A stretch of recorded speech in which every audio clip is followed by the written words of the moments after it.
함께 봉독하신 말씀 예레미야 애가 5장 21절 말씀 중심에서 옛적 같게 하소서라는 제목으로 함께 말씀을 통해 은혜 나누기를 원합니다.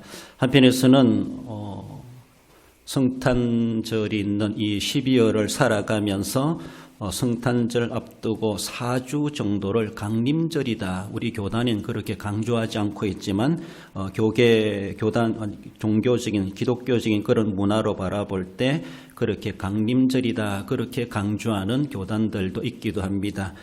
그래서 그렇게 강조할 사항은 아니지만은 예수님 탄생에 대한 미리부터 준비하는 그러한 기간이다. 그렇게 삼고 있습니다.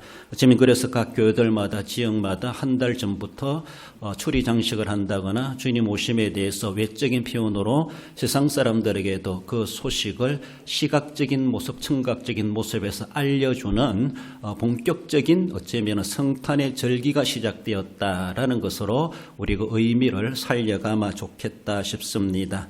그렇습니다. 주님 오심에 대해서 이미 2000년 전에 오셨지만 그러나 아직까지도 이 땅에 오신 예수님을 영접하지 못한 사람들이 수많이 있다고 하는 것을 생각해 볼 때 성탄을 알지 못하고 살아가고 성탄의 의미도 알지 못하고 살아가고 더 나아가서는 예수님을 영접하지 못하고 예수님 없이 살아가는 세상 사람들이 많다라는 것을 기억해 볼 때 2000년 전의 사건이 아니라 지금 일어나는 사건과도 같이 우리는 맞아야 할 것이고 그리고 그렇게 예수님을 영접해 가고 베들레헴 말구유가 따로 있는 것이 아니라 내 심령이 바로 예수님의 탄생하는 현장이다라고 생각하시면서 우리는 주님 앞에 그런 은혜를 갈망하며 하나님이 주시는 것을 우리는 채워갈 수 있어야 될 것입니다.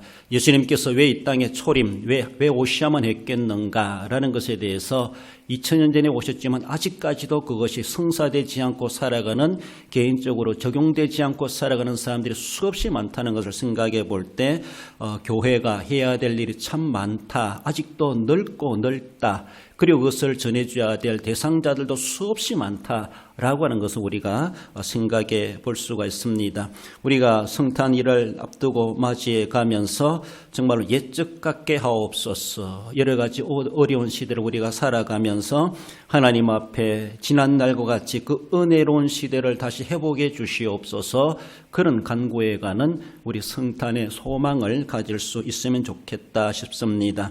어쩌면 오늘 본문의 말씀에서는 유다 나라가 바벨론에 멸망당하였습니다. 멸망당한 그 모습을 고스란히 몸소 경험했던 예레미야 선지자, 나라가 망하고 포로로 끌려가고 이스라엘 땅은 황폐한 땅이 되고 이방인들이 득실거리는 그러한 버려진 땅이 되어버린 그 땅 위에서 애가 슬픔의 노래를 부르고 있는 예레미야 애가서의 모습을 우리에게 보여주고 있습니다. 그러면서 예레미야가 슬픈 애가를 부르면서 하나님 앞에 소망하는 것은 옛적 같게 하옵소서. 그래서 옛날에 찬란했던 이스라엘의 그 역사, 그 문화를 다시 한번 더 하나님 회복시켜 주시옵소서. 이것을 갈망하며 주님 앞에 간절히 어쩌면 갈급해하며 갈망하며 애절하게 부르짖는 예레미야의 호소문과도 같다라고 말할 수가 있고 예레미야뿐만 아니죠. 오늘의 성도들이 부르짖는 하나님 앞에 부르짖는 호소문이다, 기도문이다라고 말할 수가 있습니다. 유다 나라가 멸망의 배경이 있었다면 오늘도 오늘 시대에 바라볼 때 한국교회의 위기와 또 현실적인 사회적인 시대적인 상황 가운데 우리가 살아가고 있습니다. 코로나를 위시한 어쩌면 또 시대 상황적인 모습에서도 출산자되고 고령화 가속화되어지고 재정 악화되어지고 한국교회가 여러 가지 위기를 겪고 어쩌면 문 닫을 위기에 놓여 있는 이런 시기를 살아가고 있는 이런 모습 속에서 그런 모습에서라도 지난 날들에 찬란했던 한국교회의 부흥의 시대처럼 우리는 하나님께서 회복시켜 주시기를 소망할 뿐만 아니라 당면한 지금 코로나 상황에서도 우리가 일상으로 회복돼야 된다. 이것이 우리의 오늘의 현실적인 목적이요. 또 그것에 대해서 온갖 노력을 다하고 있습니다만은 그날이 오겠는가. 그렇게 여러 가지로 희미하게 소망을 가지는 것을 볼 수가 있습니다.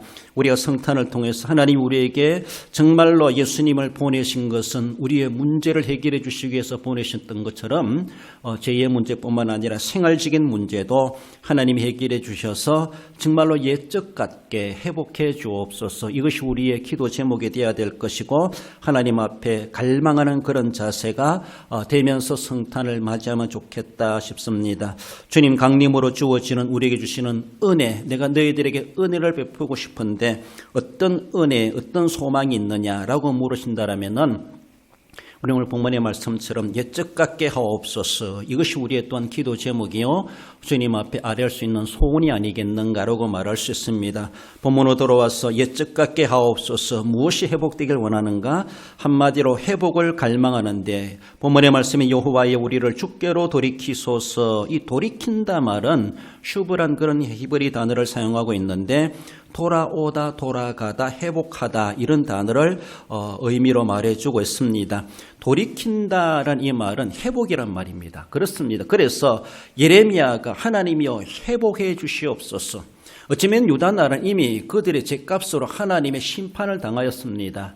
그래서 다니엘과 그의 친구들을 위시한 많은 사람들이 바벨론으로 포로로 끌려갔고 나라는 황폐하게 되어져 버렸습니다. 이런 가운데서 예레미야는 하나님이여 우리에게로 돌아오시옵소서. 하나님이 이스라엘을 떠나가셨다는 겁니다. 예루살렘을 떠나가셨습니다. 성전을 등지고 떠나가셨습니다. 하나님을 떠나버린 이스라엘 백성들, 하나님도 떠나실 수밖에 없었습니다. 늘 말씀하셨죠. 너희들이 나를 가까이 하면 나도 너희를 가까이 하겠다. 너희들이 나를 섬기면 내가 너희들을 책임져 주겠다. 어떠한 나라랄지라도 이스라엘을 넘보지 못하도록 하나님이 책임져 주시겠다. 그렇게도 약속하셨고 말씀하셨음에도 불구하고 그들은 하나님의 약속을 저버리고 하나님을 멀리했고 하나님을 등졌고 우상을 받아들였고 결국 그들의 죄값으로 하나님은 그들을 떠나가셔야만 했다라는 것을 보여줍니다. 여호와여 우리를 주께로 돌이키소서. 이것을 돌이킨다는 말을 주어를 하나님으로 삼는다면은 하나의 예로 본다라면 창세기 18장 14절로 말해볼 수가 있습니다. 여호와께서 능하지 못한 일이 있겠느냐? 기한 이럴 때에 내가 내게로 돌아오리니 사라에게 아들이 있으리라. 사라라고는 그 여인의 문제가 무엇입니까? 수태하지 못하는, 잉태하지 못하는 그런 여인의 치명상을 가지고 있는 아브라함의 아내였습니다. 그런데 하나님께서 내가 너에게로 돌아오겠다, 하나님이 돌아오시겠다, 사라에게 돌아오겠다라고 말씀하시는 것은 사라에게 태문을 열고 그가 수태 가능할 수 있도록 임신 가능하도록 하나님이 은혜를 베푸시겠다. 어쩌면 하나님이 하와를 만드신 것처럼 잉태할 수 있는 여성으로서의 회복, 온전한 여성의 기능의 회복, 또 수태할 수 있는 기능, 그것이 이미 닫혀버렸는데 마비되었고 말라버렸는데 그제서라도 하나님이 돌아오신다면 나이 많은 사라 90세 됐다 할지라도 여성의 기능이 회복되어지고 정말로 하나님이 주시는 아들을 낳을 것이다. 이것을 말씀합니다. 하나님이 돌아오신다라는 것에 대해서 그 은혜를 입은 사라는 엄청난 은총을 입은 여인이 되지 않습니까? 그래서 아브라함 100세, 사라 90세의 아들 이삭을 생산하게 되는 것을 볼 수 있습니다. 하나님이 그렇게 돌아오신다라는 것은 우리에게 엄청난 회복의 복이 우리에게 주어진다고 하는 것을 볼 수가 있습니다. 이 돌아온다는 말을 야곱에게, 인간에게 적용해 볼 때 야곱에게 예를 들어 말해 본다면 창세기 31장 3절에 여호와께서 야곱에게 이르시되 내 조상의 땅 내 족속에게로 돌아가라 이렇게 말합니다. 돌아가야 될 주체가 주어가 누군가? 바로 야곱을 가리켜서 말씀하십니다. 너는 돌아가라. 너의 고향으로 돌아가라. 족속에게로 돌아가라. 창세기 31장 13절에서도 나는 베델의 하나님이라. 지금 일어나 이곳을 떠나서 내 출생지로 돌아가라. 너는 지금 이방 땅에 전전긍긍하며 이방 땅에 그래서 거기서 낙을 누리며 살아갈 존재가 아니다. 너는 아브람과 이삭을 계승해가는 족장으로서 하나님의 언약을 계승해 가야 될 족장으로서의 사명이 있다. 그래서 에스가 아닌 야곱을 하나님은 선택하셨고 야곱은 변두리로 살아가고 어디 가서 살아가도 하나님은 간섭하지 않으십니다. 그러나 야곱만큼은 그러게 될 수가 없다라는 것이죠. 일시적으로 이방 땅에서 그렇게 살아왔을지 모르지만은 그러나 너가 돌아가야 될 곳이 있다. 돌아가야 될 본토가 있다. 돌아가야 될 약속의 땅이 있다. 아브라함이 살았고 이삭이 살았고 이제 너가 거기서 살아가야 된다라고 하면 내 족속에게로 돌아가라. 베델로 올라가라. 출생지로 돌아가라. 이것을 하나님은 말씀하실 때 그렇게 돌아가는 것이 야곱에게는 정상입니다. 그렇습니다. 세상이 아무리 좋고 거기서 아무리 돈을 많이 벌고 그가 목장이 확장되어 간다 할지라도 하나님은 그거 좋아하지 않으십니다. 어떻게 하든지 간에 돌아가라. 그래서 슈브하라, 돌이키라, 돌아가라. 하나님은 거기서 너를 기다리고 계신다라고 하는 것을 말씀하십니다. 그것처럼 이제 어쩌면은 예레미야도 여호와여 우리를 주께로 돌이키소서. 하나님이 우리를 돌이켜 주신다면은, 우리를 용납해 주신다면은 우리가 하나님께로 돌아갈 수가 있습니다. 모든 돌이킴에 대한 주권자는 하나님이시라고 하는 것을 이미 고백하며 하나님 앞에 그 허락을 요청하고 있는 어쩌면은 예레미야의 호소문을 말씀해 줍니다. 버림받은 유다이지만 그러나 주님께로 돌아가기를 원하고 있는, 거기에 분류하고 있는 백성들, 예레미야를 비롯한 이스라엘 땅에 버려진 것처럼 그렇게 잔리하고 있는 사람들, 그렇습니다. 우리가 어쩌면은 하나님 앞에 징계받는 가운데 있다 할지라도 우리가 그래도 의지해야 될 분은 하나님이십니다. 하나님이 매를된다고 도망친다고 해서, 도망간다고 해서 대수가 되고 그것이 우리에게 세상의 방법이 되고 모면할 길이 되느냐? 결코 그렇지 않습니다. 어딜 간들 하나님의 손을 벗어날 수가 없습니다. 하나님 우리를 치신다 할지라도, 우리를 심판하신다 할지라도, 하나님의 진노가 우리에게 퍼부어진다 할지라도 그래도 우리가 하나님 앞에 나아가야 되고, 그래도 하나님 앞에 안개하려고 해야 되고, 하나님이여 그래도 나를 받아주시옵소서. 이런 죄악에 빠지는 나 같은 것이라도 이제라도 하나님 받아주시옵소서. 완전히 망가진 인생이라 할지라도 우리가 의지해야 될 분은 하나님이시라고 하는 것을 예레미야를 통해서 우리에게 보여주고 있습니다. 나라는 어쩌면 일반적인 우리가 평가를 해볼 때 나라는 끝장났습니다. 이미 나라는 망해버렸습니다. 이미 왕국도 무너졌습니다. 똑똑한 사람들 다 잡혀갔습니다. 많은 사람들이 거기에 잔류가 남아있었지만은 그들은 어쩌면은 아무런 주권도 없고 자기들의 출생지에 살아가고 있으면서도 자기들이 주인 노릇하지 못하고 아무런 보호도 받지 못하고 나라가 망한 상태에 놓여 있습니다. 그럼에도 불구하고 예레미야는 하나님이요, 하나님 앞에 부르짖고 있습니다. 하나님 우리를 내치셨을 때 우리는 어디로 가겠습니까? 우리를 그렇게 심판하셨지만 하나님 우리를 용납해 주시옵소서. 주께로 돌아갈 수 있도록 우리를 회복시켜 주시옵소서. 그 회복을 갈망하며 부르짖고 있죠. 사실 이렇게 되기 전에 하나님께 돌아왔어야 되는데 다 깨지고 나서 어쩌면은 소잃고 외양간 고치기 시기다라고 말하는 것처럼 진작 선제를 통해 하나님 그렇게 경고했을 때 그때 돌이켰으면은 얼마나 좋았겠는가라고도 말할 수 있는데, 간사하고 어리석은 인간들은 결국은 끝장나고 나서 더 이상 어쩌면 수습할 수 없는 가운데 놓여 있는데, 여기 와서 예레미야는 염치불구하고 그래도 하나님께 부르짖고 있습니다. 그렇으면 우리는 그래도 해야 됩니다. 때를 놓쳤다 할지라도 하나님 앞에 우리는 매달려야 됩니다. 하나님의 다리를 잡고 늘어져야 됩니다. 하나님 없이는 우리는 살아갈 길이 없고 우리는 끝장나는 것입니다. 만국의 한을 안고 있다 할지라도 하나님 앞에 부르짖어야 할 것이죠. 그렇습니다. 우리 현실적인 현안으로 바라볼 때 2년 넘게 계속되고 있는 코로나 상황 속에서 우리가 과연 코로나가 끝나겠는가? 그리고 다시 우리가 일상으로 코로나 없는 시대로 돌아갈 수 있겠는가? 코로나 인하여서 생계 곤란을 겪으면서 폐업하는 상점들이 늘어날 뿐만 아니라 우리 교회적인 모습에서도 약한 교회들이 살아남지 못하고 문을 닫는 교회들이 속출하고 있는 현실 가운데 놓여져 있는 것이 현재적인 모습임을 보여주고 있습니다. 그것만이 아니죠. 이미 우리가 당면하고 있는 말씀드린 것처럼 인구가 감소되고 고령화되어지고 출산 저하되고 또 혼기가 찬 청년들도 결혼하려고 하는 그런 환경이 되지 못하고 또 부양할 만한 그런 능력이 되지 못하고 경제력이 되지 못하고 취업이 안 되다 보니까 살아가기도 힘든 그런 모습 속에서 결혼 자체가 가치가 약화되어 가는 그런 모습, 결혼했음에도 불구하고 출산 저하되는 이러한 모습까지도 나타나고 가정이 와해되어 버리는 가정제도가 이렇게 될 수밖에 없는 위기 가운데 놓여져 있습니다. 그렇습니다. 그런 것에다가 또 코로나가 덮쳤습니다.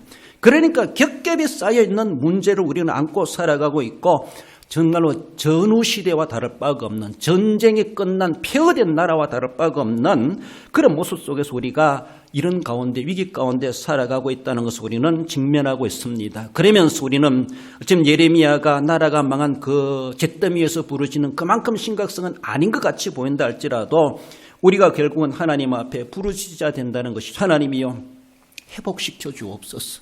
우리는 그것을 갈망해야 되죠. 우리가 부르짖어도 하나님이 들어주실까 말까라고 할 수 있는데 부르짖지도 않는다면 하나님 뭐 급하다고 해줘도 고마울 줄도 모르는 사람들에게 뭐 해주시겠습니까? 그럼 우리는 하나님 앞에 간구하며 부르짖어야 되죠. 이미 나라가 망했지만은 그 잿더미 위에서라도 예레미야는 부르짖고 있습니다. 슬픈 눈물을 흘리면서 애간을 지어가며 하나님 앞에 부르짖고 있죠.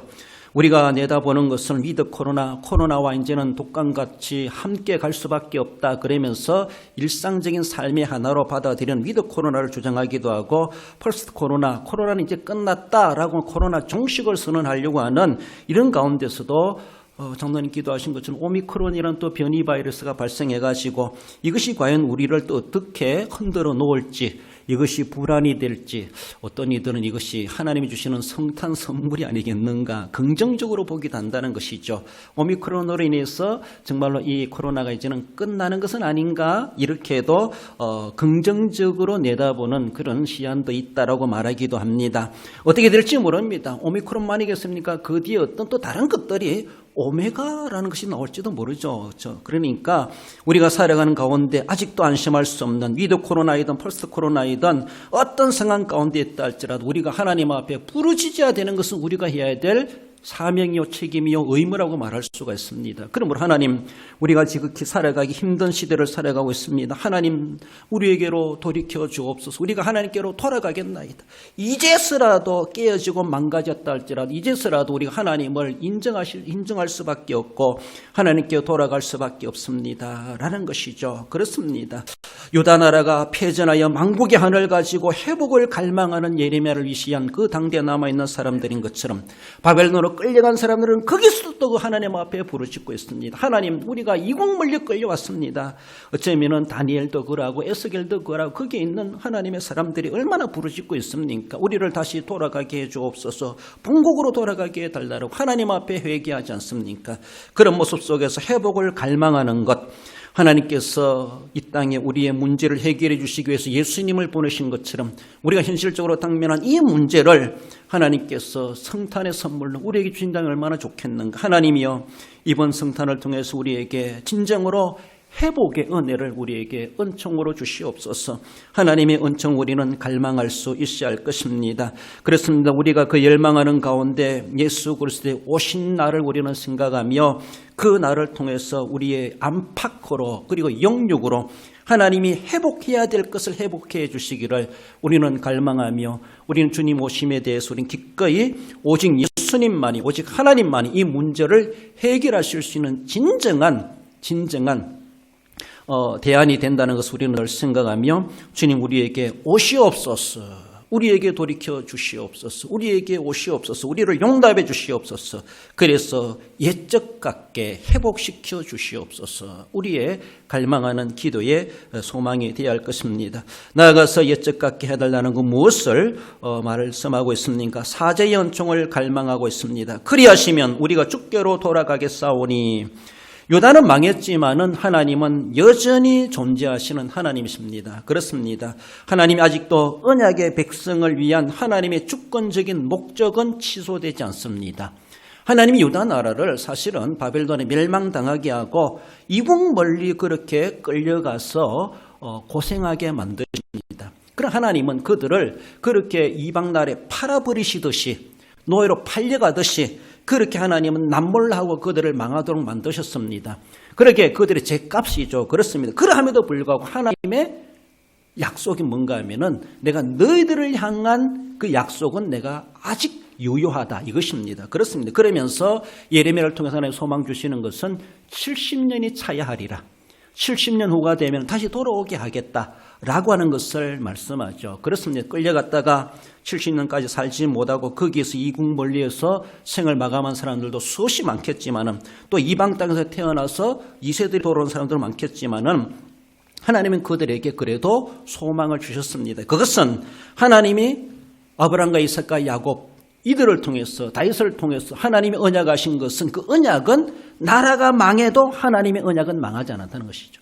나라는 망하고 어디 이국 멀리 끌려가가지고 제사도 없고 제사장도 없고 안식일도 없고 유월절도 없이 살아간다 할지라도 불신 문화 속에 살아간다 할지라도 하나님은 그들을 향하여 결국은 이루실 하나님의 계획은 취소되지 않고 망가지지 않고 하나님은 어떻게 하든지 그것을 이루어내시고야 마시겠다라고 하는 것은 하나님의 굳은 의지는 그대로 존재하고 있다고 하는 것을 말씀합니다. 여러분들, 나라가 망했다고 교회도 망하는 것이 결코 아닙니다.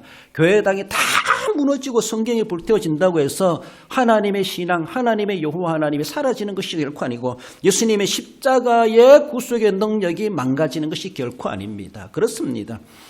나라는 망했습니다. 유다 나라가 망했습니다. 그러하지만 하나님은 계속해서 하나님의 언약은 계속해서 저면의 땅속에 지하수구 흐르듯이 눈에 보이지 않지만 하나님의 언약은 계속해서 점진적으로 흐르고 있고 그 저면 속에 존재하고 있다고 하는 것을 보여주고 있습니다. 그러니까 예레미야가 그것을 근거로 해서 하나님 앞에 부르짖지 않습니까? 그래서 우리가 죄를 지어서 죄값으로 이렇게 망한 이런 하나님의 심판을 당하였지만 이제라도 우리가 하나님 앞에 회개해야 된다. 하나님 앞에 하나님을 찾자. 하나님께로 돌아가자. 하나님께 부르짖는 것이죠.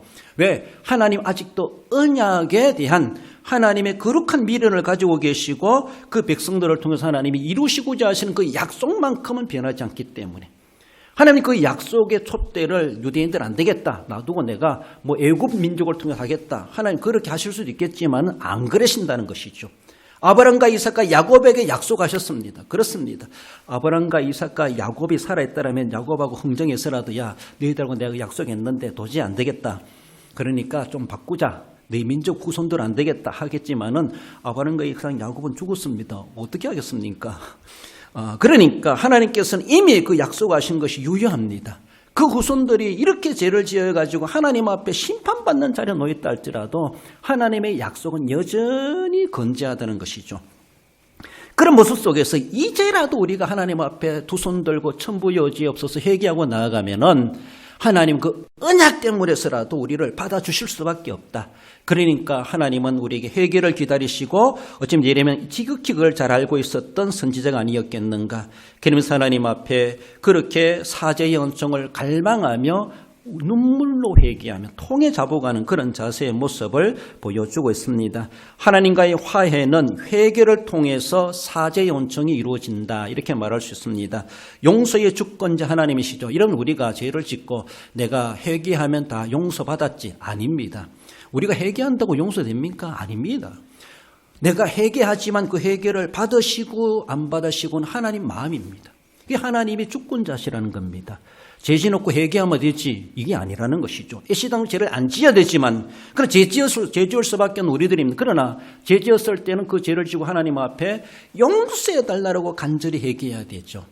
회개했을 때 회개했다고 다 용서받는 것이 아니라 회개를 보시고 하나님이 용서 말고는 하나님이 하시는 거예요. 용서 하나 말고는 하나님은 주권자시라는 겁니다. 그러나 회개하는 자의 죄를 용서해 주신 하나님이십니다. 회개하는 자를. 그러니까 회개하라 천국에 가까웠느니라. 회개를 그렇게 강조하고 있습니다. 죄는 우리의 회개를 주님은 우리의 죄의 회개를 받으시고 용서해 주시는 분은 하나님이 주권이십니다. 그러므로 하나님이요 우리를 주께로 돌아가게 하옵소서 이렇게 말해요. 우리가 주께로 돌아가겠사오니 우리를 받아주세요라는 것입니다. 아무리 가서 문 두드려도 주님 문 안 열어주면 끝나는 겁니다. 그리고 우리가 돌아갑니다. 문 앞에 가가지고 문을 두드립니다. 회개를 합니다. 문 두드린다고 다 열어줍니까? 하나님이 정말로 열어줄만 하면 열어주시죠. 회개한다고 다 용서해 주십니까? 아니죠. 하나님 용서해 주시면 용서해 주시는 겁니다. 그것은 하나님의 주권입니다. 그러나 두드리는 자에게 열리게 하시고 회개하는 자에게 하나님 용서하시겠다 약속하셨기 때문에 그 약속을 믿기 때문에 약속을 인정하기 때문에 주님 앞에 가서 두드리고 찾고 구하고 하나님 앞에 회개를 하는 겁니다. 하나님 그렇게 하나님 우리를 돌이켜주시고 마음을 돌이켜주시고 우리를 용납해 주실 것이다. 이 거룩한 미련을 가지고 약속을 가지고 주님 앞에 회개하게 되는 것이죠. 그렇습니다. 그나마도 우리의 죄를 용서해 줄 수 있는 하나님의 그 근거가 무엇인가 하면은 예수님의 흘리신 피가 있다는 것이죠. 그 피 때문에서라도 우리 하나님 우리의 죄를 용서하시게 되어져 있습니다. 우리도 그 기대는 하나님 용서해 주실 수밖에 없다는 그 미련이 뭡니까? 예수님이 우리의 모든 죄를 지시고 죽으셨다. 그래서 그 이름으로 구하면은 용서하시리라 약속하셨다. 우리가 회개하니까 되는 것이 아니고 예수님의 이름을 빙자하여 예수님의 이름을 의지하여 예수님의 이름을 가지고 주님 앞에 회개했을 때 하나님 앞에 회개했을 때 하나님께서는 내 어떤 죄보다 내 회개보다 예수님 이름 가지고 나오는 그 죄인을 하나님은 예수님 이름 가지고 나오기 때문에 용납하실 수밖에 없으시다라는 겁니다. 우리가 뭔가 의로워서 우리가 회개를 잘해가지고 용서받는다라기보다는 예수님의 보혈이 예수님이 십자가 흘리신 그 피가 그 피는 바로 우리 죄를 용서하시는 대속의 제물이었습니다. 대속의 피였습니다. 그것은 하나님 아버지의 뜻이었습니다. 그렇기 때문에 하나님께서 하나님 스스로가 모순되지 않게 하기 위해서는 우리가 그 피를 의지하고 이름을 의지하고 나아갈 때 하나님께서는 그 피를 보셔서 우리의 죄를 용서하신다라는 겁니다. 그러므로 사죄 은총을 받는다고 하는 것은 우리 인간들이 얼마나 큰 은혜인지 모릅니다. 모든 복의 뿌리가 된다 이렇게 말할 수 있습니다. 우리가 어떤 복을 원합니까? 세상에 어떤 완복이라 할지라도 회개는 그 복의 뿌리가 됩니다. 회개 없는 복은 있을 수가 없다. 그건 꽃꽂이에 불과하다라고 말할 수 있습니다. 회개는 축복의 뿌리가 되고 근원이 된다 이렇게 말할 수 있습니다. 구원도 회개에서부터 시작됩니다. 믿음에서 구원받는다고 하지만 그 믿음은 회개가 전제된 믿음입니다. 그렇습니다. 사죄 연총이 바로 인간이 받을 모든 복의 뿌리가 되는데 사느냐 죽느냐 그것이 바로 회개에 달렸습니다. 그래서 이스라엘 백성 이미 죽은 거나 다를 바 없고 망한 가운데 있다 할지라도 그제서라도 하나님 앞에 우리가 주님께로 돌아가겠사오니 우리를 용납해 주세요. 우리가 주님 앞에 회개하오니 이제라도 우리의 죄를 용서해 주세요. 이렇게 말하지 않습니까? 그렇습니다. 하나님은 우리의 죄를 용서해 주고 싶어 하십니다. 그렇기 때문에 예수님까지도 보내시지 않았습니까? 어쩌면은 소돔 고모라를 멸망을 앞두고도 하나님께서 아브라함의 그것을 공개하지 않습니까? 아브라함에게 굳이 말할 필요도 없습니다. 그러나 하나님께서 왜 그렇게 하나님이 가지신 그 소돔 고모라 멸망시킴의 그 극비를 아브라함에게 공개하셨겠습니까? 아브라함에게는 그 도성을 위해서 기도하게 만드실 뿐만 아니라 나는 사실 그 도성을 용서해 주고 싶다. 그러나 용서할 만한 근거가 없다. 아브라함아 너라도 한번 찾아봐라 라고 하면서라도 하나님의 심정은 그런 모습에서 공개하지 않았겠는가. 그 공개함을 받은 비밀을 알게 된 아브라함이 부르짖지 않습니까? 창세기 18장 26절에 여호와께서 이르시되 내가 만일 소돔 성읍 가운데서 의인 50명을 찾아라. 그들을 위해서 온 지역을 내가 용서하겠다. 하나님 어떻게 하든지 용서하고 싶어 하시는 하나님이십니다. 심판을 좋아하시는 하나님이 결코 아니십니다.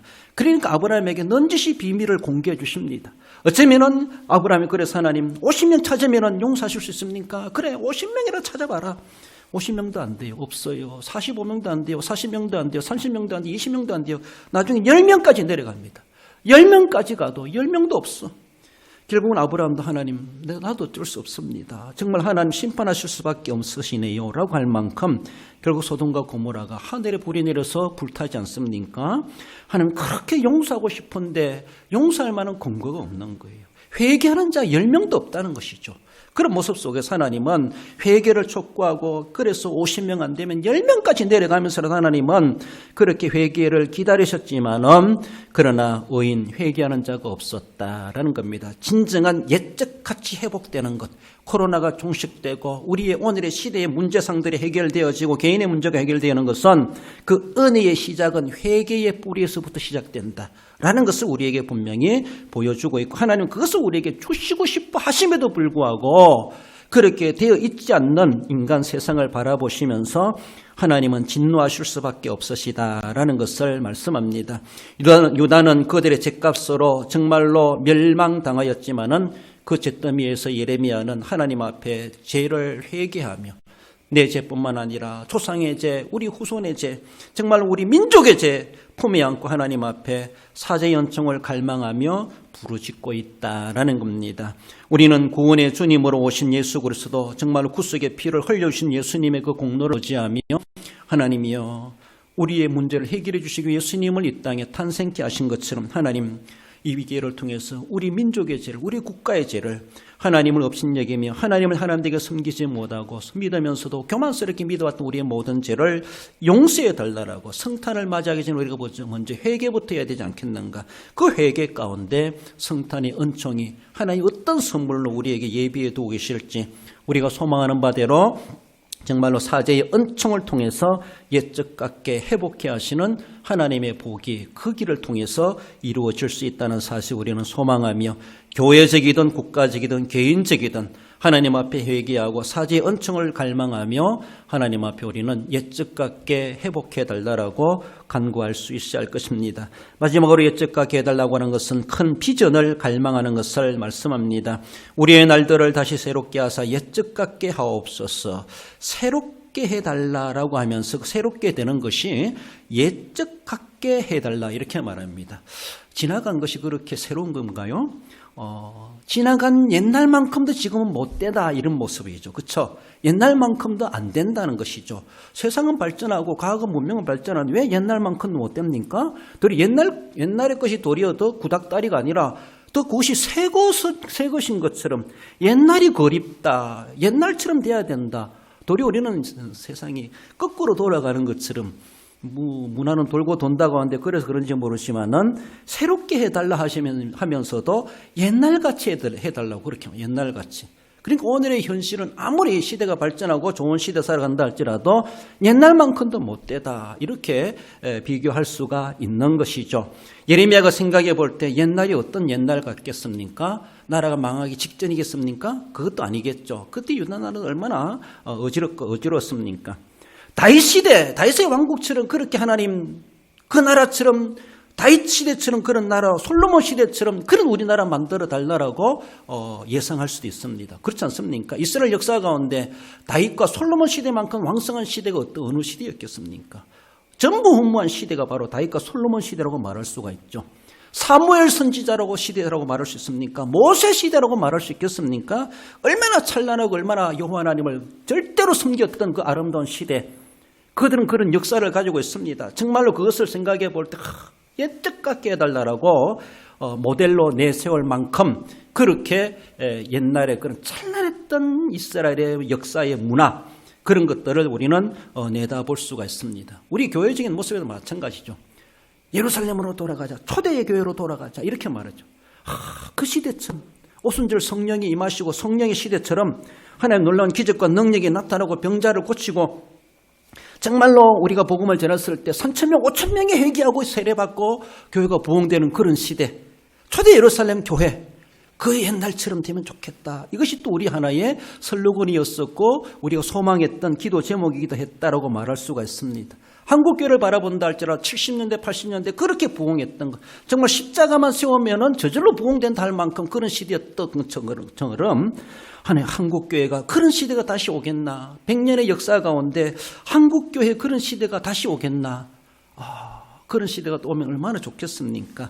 주님 오실 날이 가까워지고 복음은 확장되고 된다고 하는데 점점 한국교회는 위축되어가는 그런 모습이 없잖아 한편에서는 있다라고 말을 할 수가 있습니다. 그러면서 정말 우리의 날들을 다시 새롭게 하사 옛적 같게 하옵소서. 정말로 70년대 80년대처럼 정말로 다윗의 시대처럼 솔로몬 시대처럼 사무엘 시대처럼 모세 시대처럼 막 그런 시대처럼 다시 그런 역사가 우리에게 반복되어가지고 다시 주어지면 좋겠다. 잿더미 위에서 부르짖고 있는 예레미야 참 욕심도 크지요. 그렇지 않습니까? 욕심도 커요. 나라가 안전하게 서 있어가지고 왕국이 그렇게 있으면서도 막 다윗 시대처럼 해달라고 하기도 하나님 앞에 나쁠 거라는 때인데 나라가 완전히 끝장나 버렸는데 어떡하라는 겁니까? 그러면서도 솔로몬 시대처럼 다윗 시대처럼 모세 시대처럼 되면 좋겠다라는 것처럼 옛적 같게 해달라고 부르짖고 있습니다. 사실은 그것은 다윗 시대나 솔로몬 시대나 모세 시대나 사무엘 시대나 이런 시대는 하나의 모형에 불과합니다. 여기서 옛적 같게 해달라는 것은 이거보다 더 큰 비전을 이야기하죠.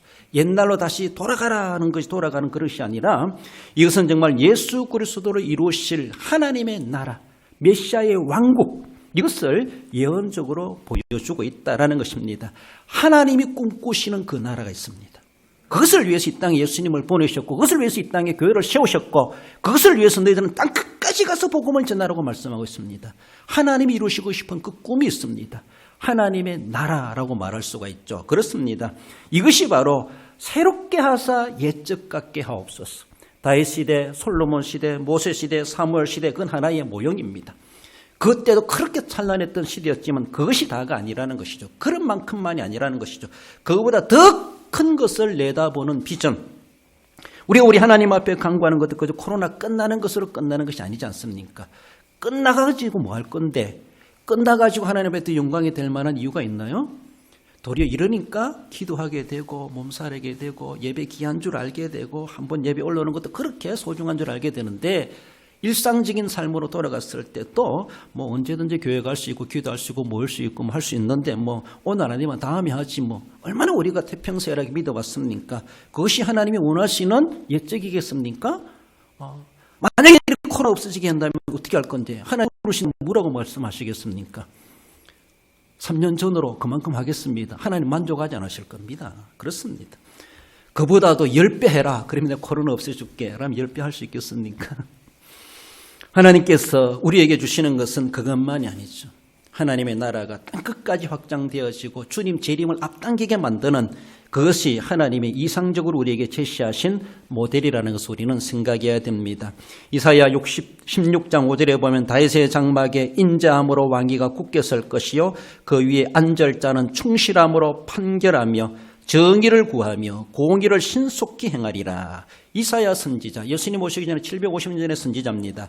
그도 나라가 망할 것을 내다보고 있습니다. 그러면서도 이 나라는 망하지만은 다윗의 장막에 인자함으로 왕위가 굳게 설 것이다. 이미 예수 그리스도를 통해서 다윗의 혈통을 통해서 오실 예수 그리스도의 왕국을 예언하고 있는 말씀이고 그것을 비전으로 삼고 이스라엘 백성들이 하나님을 믿고 섬겨가야 될 것을 말씀하고 있죠.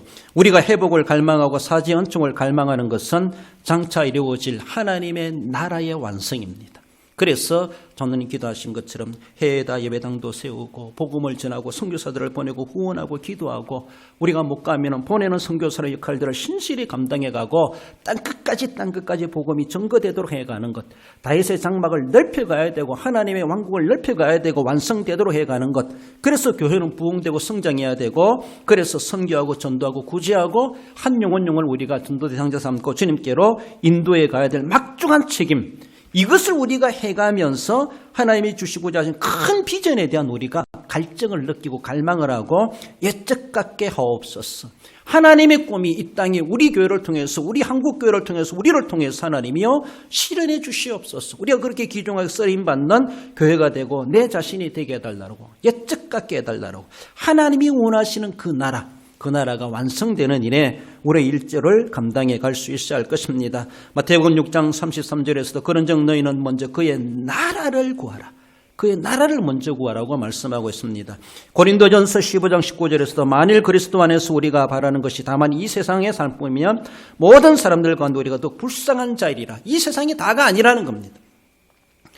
다른 세상을 하나님은 지금 우리에게 꿈꾸고 계시고 그것을 비전해 주셨습니다. 그것이 바로 예적 같게 하옵소서. 그것을 우리에게 말씀하죠. 우리 히브리서 11장 16절 읽어봅시다. 그들이 이제는 더 나은 본향을 사모하니 곧 하늘에 있는 것이라. 이러므로 하나님이 그들을 위하여 한 성을 예비하셨느니라. 할렐루야.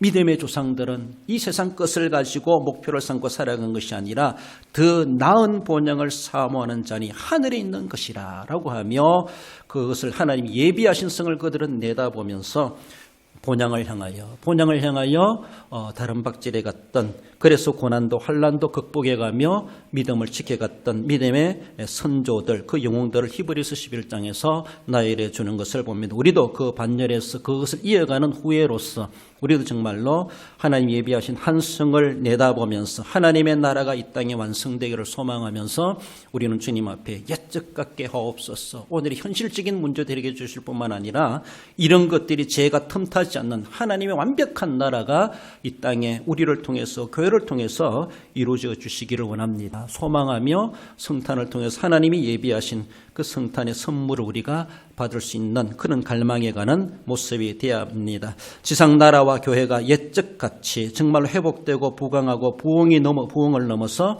오직 하나님의 나라가 완성되기를 우리는 늘 소망하며 그 나라와 그 일을 먼저 구하는 자세로서 믿음으로 주님의 오심을 맞이하고 거기에 합당한 자로서 주님 앞에 날마다 돌이켜 돌아가는 우리의 삶이 되어야 할 것입니다. 말씀을 맺습니다. 우리 성도 여러분, 회복을 갈망하며 기도하십시다. 하나님 용서해 주시고 회복시켜 주옵소서. 우리의 죄를 하나님 앞에 사죄의 은총을 기대하며 주님 앞에 회개해 가야 할 것입니다. 회개하는 자에게 하나님은 새롭게 시작해 하신다라는 것. 모든 은혜의 관문의 키는, 열쇠는 회개에서부터 시작된다라고도 말할 수가 있습니다. 다시 새롭게 하실 더 큰 비전을 우리는 소망하면서 그저 현세적인 것뿐만 아니라 육신적인 문제만이 아니라 영적인 문제까지 해결해 주시고 결국은 회복으로 하나님의 나라가 완성되는 그날을 우리는 소망하며 주님 오시는 그날을 앞당겨 갈 수 있는 믿음의 꿈을 가지고 소원을 가지고 기도 제목을 가지고 예레미야처럼 그 백성들처럼 옛적 같게 해달라고 하나님 앞에 부르짖고 하나님 예비하신 그 은혜의 복을 실제적으로 경험하며 체험하며 승리하며 살아가시는 우리 모두 성도 여러분들 되시기를 주님의 이름으로 축원드립니다. 기도하십시다. 주신 말씀 기억하며 하나님, 잿더미에서 부르짖고 있는 예레미야의 눈물을 하나님이 들으시는 것처럼 우리 하나님 이제도 주님 앞에 부르짖습니다. 우리가 당면한 현안들이 많습니다. 우리가 어찌할 수 없는, 해결할 수 없는 문제들이 이 세상에 많이 엄습하고 있습니다. 우리 하나님 불쌍히 여겨 주옵소서.